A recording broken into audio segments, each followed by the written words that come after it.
अथ कीलकम हिंदी अर्थ के साथ प्रस्तुत करने जा रहे हैं। ओम चंडिका देवी को नमस्कार है। मार्कंडेय जी कहते हैं, विशुद्ध ज्ञान ही जिनका शरीर है, तीनों वेद ही जिनके तीन दिव्य नेत्र हैं, जो कल्याण प्राप्ति के हेतु हैं और अपने मस्तक पर अर्धचंद्र का मुकुट धारण करते हैं, उन भगवान शिव को नमस्कार है। मंत्रों का जो अभिकीलक है, अर्थात मंत्रों की सिद्धि में विघ्न उपस्थित करने वाले शाप रूपी कीलक का जो निवारण करने वाला है, उस सप्तशती स्रोत को संपूर्ण रूप से जानना चाहिए और जानकर ही उसका उपासना करनी चाहिए। यद्यपि सप्तशती के अतिरिक्त अन्य मंत्रों के जप में भी जो निरंतर लगा रहता है, वह भी कल्याण का भागी होता है। उसके भी उच्चाटन आदि कर्म सिद्ध होते हैं तथा उसे भी समस्त दुर्लभ वस्तुओं की प्राप्ति होती है। तथापि जो अन्य मंत्रों का जप न करके केवल इस सप्तशती नामक स्रोत से ही देवी की स्तुति करते हैं, उन्हें स्तुति मात्र से ही सच्चिदानंद स्वरूपिणी देवी सिद्ध हो जाती हैं। उन्हें अपने कार्य की सिद्धि के लिए मंत्र, औषधि तथा अन्य किसी साधन के उपयोग की आवश्यकता नहीं रहती। बिना जप के ही उनके उच्चाटन आदि समस्त आभिचारिक कर्म सिद्ध हो जाते हैं। इतना ही नहीं, उनकी संपूर्ण अभीष्ट वस्तुएं भी सिद्ध होती हैं। लोगों के मन में ये शंका थी कि जब केवल सप्तशती की उपासना से अथवा सप्तशती को छोड़कर अन्य मंत्रों की उपासना से भी समान रूप से सब कार्य सिद्ध होते हैं, तब इसमें श्रेष्ठ कौन सा साधन है।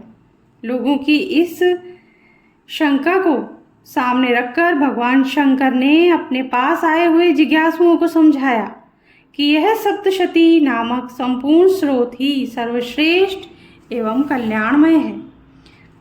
तदनंतर भगवती चंडिका के सप्तशती नामक स्रोत को महादेव जी ने गुप्त कर दिया। सप्तशती के पाठ से जो पुण्य प्राप्त होता है, उसकी कभी समाप्ति नहीं होती, किंतु अन्य मंत्रों के जपजन्य पुण्य की समाप्ति हो जाती है। अतः भगवान शिव ने अन्य मंत्रों की अपेक्षा जो सप्तशती की ही श्रेष्ठता का निर्णय किया, उसे यथार्थ ही जानना चाहिए। अन्य मंत्रों का जप करने वाला पुरुष भी यदि सप्तशती के स्रोत को और जप का अनुष्ठान कर ले, तो वह भी पूर्ण रूप से ही कल्याण का भागी होता है। इसमें तनिक भी संदेह नहीं है।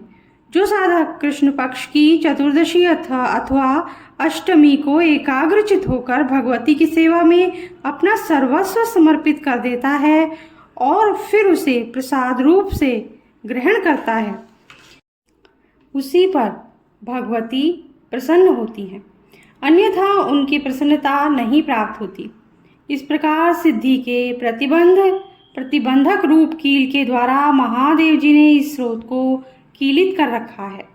जो पूर्वोक्त रीति से निष्कीलन करके इस सप्तशती स्रोत का प्रतिदिन स्पष्ट उच्चारण पूर्वक पाठ करता है, वह मनुष्य सिद्ध हो जाता है, वही देवी का पार्षद होता है और वही गंधर्व भी होता है। सर्वत्र विचरते रहने पर भी इस संसार में उसे कहीं भी भय नहीं होता, वह अपमृत्यु के वश में नहीं पड़ता तथा देह त्यागने के अनंतर मोक्ष प्राप्त कर लेता है। अतः कीलन को जानकर उसका परिहार करते ही सप्तशती का पाठ आरंभ करें। जो ऐसा नहीं करता उसका नाश हो जाता है। इसलिए कीलक और निष्कीलन का ज्ञान प्राप्त करने पर ही यह स्रोत निर्दोष होता है और विद्वान पुरुष इस निर्दोष स्रोत का ही पाठ आरंभ करते हैं। स्त्रियों में जो कुछ भी सौभाग्य आदि दृष्टिगोचर होता है, वह सब देवी के प्रसाद का ही फल है। अतः इस कल्याणमय स्रोत का सदा जप करना चाहिए। इस स्रोत का मंद स्वर से पाठ करने पर स्वल्प फल की प्राप्ति होती है और उच्च स्वर से पाठ करने पर पूर्ण फल की सिद्धि होती है। अतः उच्च स्वर से ही इसका पाठ आरंभ करना चाहिए। जिनके प्रसाद से ऐश्वर्य, सौभाग्य, आरोग्य, संपत्ति, शत्रुनाश तथा परम मोक्ष की भी सिद्धि होती है, उन कल्याणमयी जगदम्बा की स्तुति मनुष्य क्यों नहीं करते। इसी के साथ आज का वीडियो हम समाप्त करते हैं। अगर आपको अच्छा लगा हो तो लाइक कर दीजिए और अगर चैनल को सब्सक्राइब नहीं किया है तो